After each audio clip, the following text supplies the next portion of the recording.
ఇంగ్లీష్‌లో మాట్లాడాలంటే భయమా? మీలాంటి వాళ్ళ కోసమే spoken English personal training classes వెంటనే జాయిన్ అవ్వండి.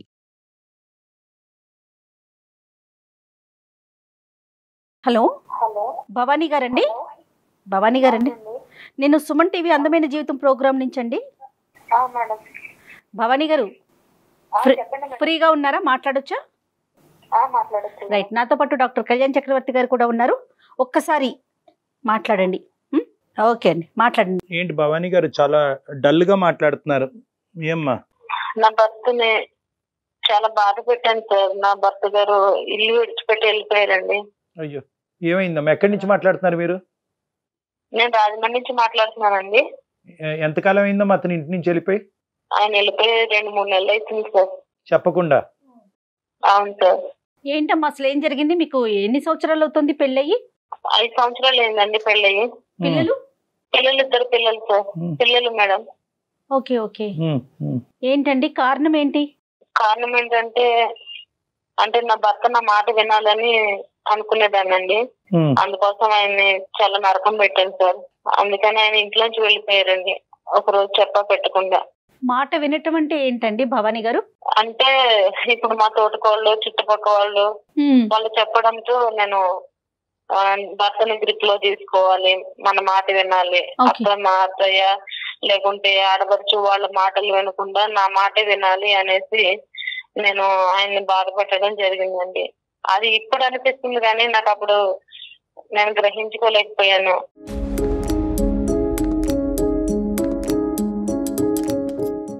నా పిల్లల్ని చాలా బాగా ఎంతో ఏడుస్తున్నారండి. నేను కూడా ఎంతో ఏడుస్తున్నాను, ఎందుకంటే ఇల్లు విడిచిపెట్టి వెళ్ళిపోయారు కదా.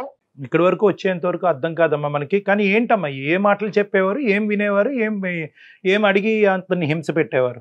ఆయన ఉన్నప్పుడు పొద్దున్నే లేచి టీ కూడా పెట్టేదాన్ని కాదండి. అంటే నా మాటే వినాలి, నాతోనే ఉండాలి, నేను చెప్పిందల్లా చెయ్యాలి అనేసి. ఇలా ఉండమని మీకు ఎవరు చెప్పారండి? నాకు మా పక్కింటి వాళ్ళు చెప్పేటోళ్ళండి, మా తోటకోళ్ళు కూడా అండి. మా తోటకోళ్ళండి ఆమె కనిపించకుండా అంతా చేసిందండి. నా కళ్ళకి కనిపించకుండా మొత్తం అంతా ఆమె చేసిందండి.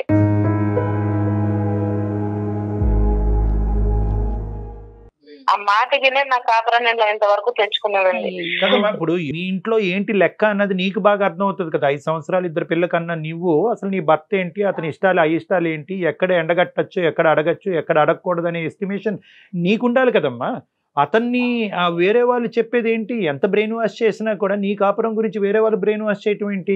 నీ మొగుడు చేజారిపోతాడు, వాళ్ళ సంగతి నీకు తెలియదు, నీకంటే ముందు నేను వచ్చాను, నేను కాళ్ళ కింద తొక్కు పెట్టేస్తారని నా తోటకళ్ళు నాతో చెప్పేదండి.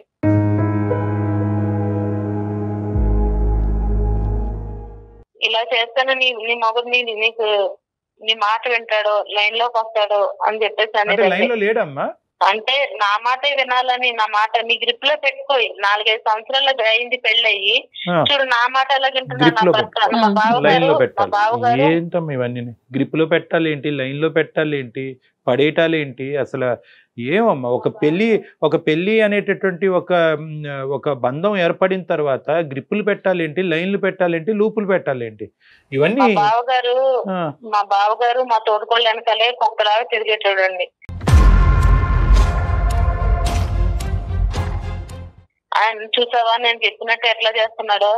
5 ఏళ్ళు ఏంది నువ్వు ఇంతవరకు కూడా నీ మొగుడిని గ్రిప్ లో పెట్టుకోలేకపోయావు, చెప్పు చేతల్లో పెట్టుకోలేకపోయావు. ఇలా ఉంటే నేను చెప్పు కింద తొక్కు పెట్టేస్తుంది.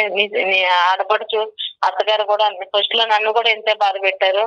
నేను ఇప్పుడు చూడు ఎట్లా ఉన్నాను, ఎంత హ్యాపీగా ఉన్నాను అంటే మా మాటలు వినేసి నేను ఇంతవరకు చేసుకున్నానండి. కాదండి, మీ భర్త వల్ల మీరు ఎక్కడైనా ఇబ్బంది పడ్డారా వాళ్ళ మాటలు వినక ముందు? నా భర్త వల్ల ఇబ్బంది ఏం పడలేదండి. చాలా హ్యాపీగా ఉండేవాళ్ళం, చాలా సరదాగా ఉండేవాళ్ళం, నవ్వించేవాళ్ళు, బయటికి వెళ్ళేవాళ్ళం, చాలా పచ్చగా ఉండేవాళ్ళం అండి. బాధపడతావేమో అనే భయంతో ముందుగానే గ్రౌండ్ ప్రిపేర్ చేసుకున్నారు మీరు. అది మీ దరిద్రం అవునండి. కదమ్మా, ఇప్పుడు వీళ్ళందరూ ఇలాగ నీకు ఈ విధంగా చెప్పడం వెనకాతలు ఏమన్నా దురుద్దేశం ఉందా, లేదంటే వాళ్ళు మంచి కోరే చెప్పారా నీకు? మంచి కోరినట్టే నమ్మించిందండి. నా మంచి కోసమే చెప్తున్నారని వినే కదండి నా కాపురాన్ని పాడు చేసుకున్నాను నేను. అంటే ఇప్పుడు 2 నెలల క్రితం అతను వెళ్ళిపోవడంతో వీళ్ళందరూ ఆనందపడుతున్నారా? వీళ్ళందరూ ఆనందపడుతున్నారు. నా తోటకోళ్ళు నాతో మాట్లాడట్లేదండి. చాలా మాట్లాడినా కూడా చాలా చులకనగా చూస్తుంది ఇప్పుడు. కదా ఎక్కడున్నారమ్మా మీ ఆయన? ఎక్కడున్నారు? పోలీస్ కంప్లైంట్ ఏమన్నా ఇచ్చారా? ఎక్కడున్నాడు? ఎక్కడ వాళ్ళ ఇంటికి పోయాడా? ఎక్కడున్నాడు? ఇంతకు ముందు ఒకసారి అలాగే వెళ్ళిపోయారండి, తిరిగి వచ్చారు. అప్పుడు నేను మాట్లాడలేదు, పిల్లలతో ఫోన్ చేపించి మాట్లాడితే వచ్చారు. ఎక్కడున్నా అంటే ఏం చెప్పలేదు, వచ్చారు. ఇంతకు ముందు ఇప్పుడు వెళ్ళిపోయిన తర్వాత నేను ఇంకా ఫోన్ చేయలేదండి. యోగక్షేమాలు తెలుసుకోవాలి కదా, అతను ఎలా ఉన్నాడు, అసలు ఉన్నారా అంటే సారీ ఆయన ఉన్నారో లేదో అని భయం అండి. ఒకప్పుడు ఎంతో సంతోషంగా ఉండేవాడు అండి. ఆ మాటలు ఎంతో నాశనం చేశాడు.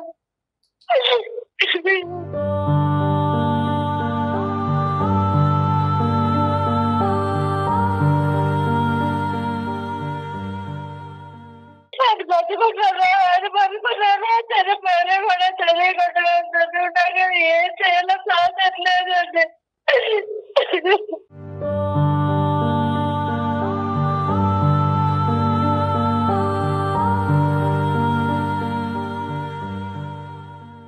భవానీ గారు ఫస్ట్ ఒక్క నిమిషం అమ్మ, ఒక్కసారి నిన్ను కంట్రోల్ చేసుకున్న ఒక్క మాట ఆలకించు. ఇప్పుడు ఏ కారణం చేతి జరిగింది అనేది ఫస్ట్ ప్రయారిటీ కాదు, దాని గురించి మనం మాట్లాడుకుందాం, అది సెకండరీ. ఫస్ట్ ప్రైమరీగా ఏంటంటే అతని యోగక్షేమాల గురించి తెలుసుకోవాలి. అతను ఎక్కడున్నాడు, పోలీస్ కంప్లైంట్ పెట్టాలా, వాళ్ళకి చెప్పాలా, నువ్వు ఎటువంటి సపోర్ట్ తీసుకోవాలి, ఎవరికి ఫోన్ చేయాలి. ఇప్పుడు వరకు అతనికి నువ్వు ఫోన్ చేయకపోవటం ఏంటమ్మా? ఆయన మాటలు విని అతన్ని ఎంత బాధ పెట్టారంటే వచ్చిన దగ్గరకు వచ్చినా కూడా అన్నం కూడా పెట్టేదాన్ని కదండి. ఇంత బాధ పెట్టా నాకు ఇప్పుడు అర్థమవుతుందండి. మనిషి దూరం అయ్యాక ఆలోచిస్తే నేను ఎంత మూర్ఖంగా ఉన్నాను అన్నట్టు ఇప్పుడు అర్థమవుతుందండి.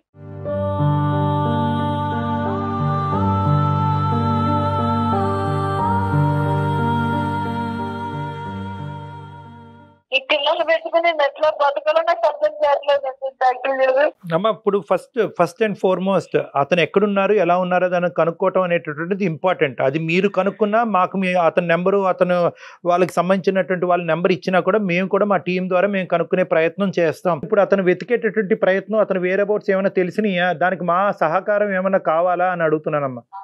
అవునండి డాక్టర్ గారు, ఆయన ఎక్కడున్నారో తెలియలేదండి. ఫోన్ నెంబర్ ఏమవుతుందండి, కాల్ చేసి ఏమొస్తుంది ఆన్సరు?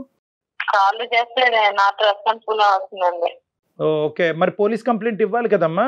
అతను క్షేమంగా ఉన్నారా అమ్మా? ఇచ్చామండి, ఇచ్చానండి. అయినా సరే ఏమేమి నాకు ఆచూకీ తెలియలేదు. వాళ్ళ పేరెంట్స్ కి తెలిసిందా, వాళ్ళ కుటుంబ సభ్యులకు తెలిసిందా ఈ విషయం? తెలిసిందండి. అందరూ నన్నే తిట్టుకొస్తున్నారండి. ఎందుకంటే అతను అంటే ఇంకా ఏమి న్యూస్ లేదమ్మా ఎటువైపు నుంచి కూడా? లేదండి, ఏం ఆచూకీ లేదనే కదండి నేను మెయిల్ చేసింది మీకు. మేము మా సోర్సెస్ ద్వారా కూడా మేము కనుక్కునే ప్రయత్నం ట్రై చేస్తామండి మా టీం ద్వారా. కానీ ఇక్కడ ఏంటంటేనమ్మా, ఈ రోజు అతను క్షేమంగానే ఉంటాడు అనే నమ్మకంతోనే మనం మాట్లాడుకుందామమ్మా. ఓకే, ఎందుకంటే బహుశా అతను ఎన్ని విధాలుగా శతవిధాలుగా నీకు ఏ విధంగా చెప్పాలి అని అనుకున్నా కూడా ఆ మెసేజ్ నీకు రీచ్ అవ్వకపోవటం వల్ల, ఇంట్లో భర్త మాట్లాడేటటువంటి మాట కాకుండా వేరే వాళ్ళు చెప్పే మాటలు నమ్ముతుంది నా భార్య అనేది మీకు అర్థం చేసేటటువంటి విధంగా చెప్పుకోలేక అతను పదే చేశాడు. అసలు ఫస్ట్ టైం అతను ఇంట్లోంచి బయటకు వెళ్ళినప్పుడు, వారం రోజుల పాటు వెళ్ళినప్పుడే మీరు అతని మనసులో ఉన్న భావాన్ని అర్థం చేసుకుని, నేను చెప్పుడు మాటలు విని ఇంట్లో మనిషిని అగౌరవపరుస్తున్నాను, అతను హింస పెడుతున్నాను అన్నది మీరు రియలైజ్ అయ్యి ఉంటే కనుక ఈ రోజు ఇంత అనర్థం జరిగి ఉండేది కాదు. ఇప్పుడు గ్రహించుకున్నానండి, ఎందుకంటే నేను ముందు గ్రహించుకుంటే ఇంతవరకు వచ్చేది కదండి. ఇప్పుడు అమ్మ చేతులు కాలేక ఆకులు పట్టుకోవటం కాదమ్మా. ఇక్కడ ఏంటంటే ఇక్కడ ఈ తెలివి తక్కువతనం అని అంటాను, అంతకు మించి నేనేమన్ను. ఈ చెప్పుడు మాటలు వింటాం, వాళ్ళు బ్రెయిన్ వాష్ చేశారు, వాళ్ళకు దురుద్దేశం ఉందండి, ఇవన్నీ ఏంటంటే ఇవన్నీ చిల్లర అంశాలమ్మా. ఇవన్నీ చాలా చీప్ అంశాలు. ఇవన్నీ ఏంటంటే ఎప్పుడైతే పెళ్లి కుదిరిందో, పెళ్లి అయ్యిందో మీ ఇద్దరి మధ్యన, అప్పుడే మీ బాండ్ ఎస్టాబ్లిష్ అయినట్టు. అతని గురించి మీరు, మీ గురించి అదర్ బ్లైండ్గా ట్రావెల్ చేయాలన్నమాట.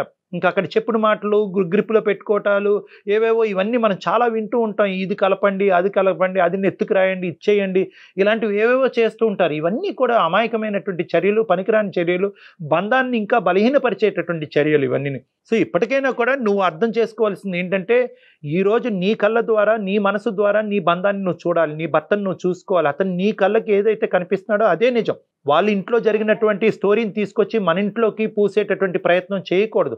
వాళ్ళు ఏదో చేశారు కాబట్టి మనం అలా చేస్తే కనుక ఇక్కడ బంధం బలపడుతుంది అనే పిచ్చి ఆలోచనలు కరెక్ట్ కాదు ఇక్కడ.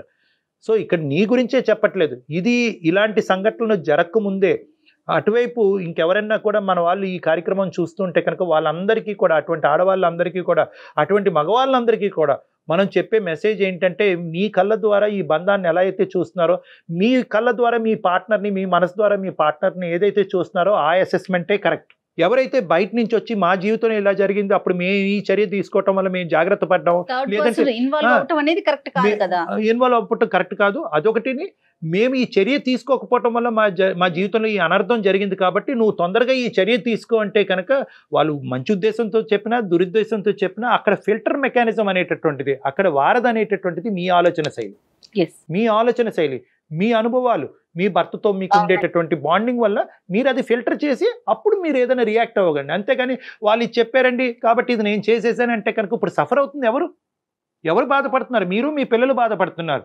వాళ్ళకేంటి